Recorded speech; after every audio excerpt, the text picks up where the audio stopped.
Hey, it's Ben, and this is the Sonos Beam soundbar.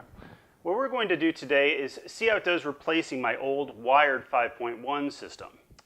There's nothing technically wrong with the old system, but I feel like it's a lot for my small to medium-sized room. And I'd love to streamline things and take advantage of some of the new technological advances the Beam has to offer. Now there might be some people, like my brother Todd, who say I'm sacrificing fidelity and power by going with the Beam. Todd's already got the Beam in his house, in his Malibu house that is, and he's hooked it up to 2 Sonos Ones and a Sonos subwoofer. So he's got a completely wireless 5.1 home entertainment system. But Todd's also a big-time entertainment lawyer, so he's working on a slightly different budget than I am. I think the Beam's going to work out just fine for my, medium-size, less show-offy room. First things first, I'm going to go around and remove the old speakers. It'd be good to get rid of these wires. They're always tangled around books and old picture frames. Oh. Well, speak of the devil. Here's Todd and I when we played Pee-wee basketball back in Canaan, Vermont. There's me, and there's Todd.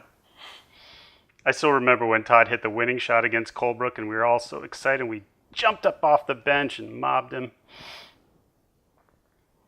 You know, when you're twins, everyone assumes that if your brother's good at athletics or music or academics, that you'll be good at them too. Not always the case. All right, out with the old, in with the new. It's time to unbox this.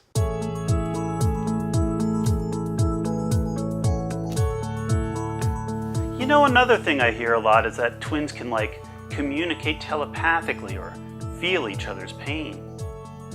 Well, I can debunk that as well. If Todd and I could communicate telepathically, I probably would have stopped him from sleeping with my college girlfriend during our junior year.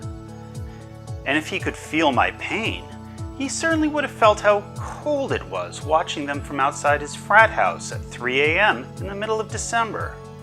Kind of ruined me on Jamiroquai.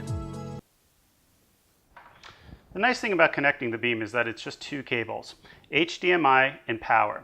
Now to connect the HDMI, you're going to want to use the HDMI-ARC input on the back of your TV. And if you're like me and you don't like messy cables, I've got a really good solution for that out in the garage. But first, let's set this baby up. Setup is incredibly easy using the Sonos app. It's a really well-designed, user-friendly process. You won't need any help with it. And you know how help is. All you want is somebody to help you set up your home theater system. Next thing you know, it's, hey Ben, don't you owe me $650? And hey, who really watches these videos you make anyway? Okay, let's hear how this thing sounds. For testing purposes, I've got dead ringers on, and I fast forwarded to the part where the one brother disembowels the other brother. Let's listen.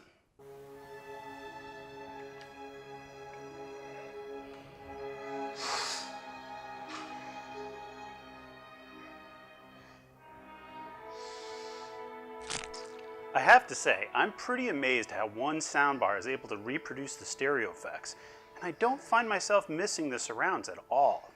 I've seen this scene 27 times, and the sound effects and music are clear and distinct. Now we just have to cover up those wires. To do so, I'm going to use the Legrand ChordMate 3. What I like about the ChordMate 3 is you can paint it to match your walls exactly, and then cut it to whatever size you need. Okay, so the cord's all covered up, and that means we're all done. I have to say I'm really impressed with the Sonos Beam's performance.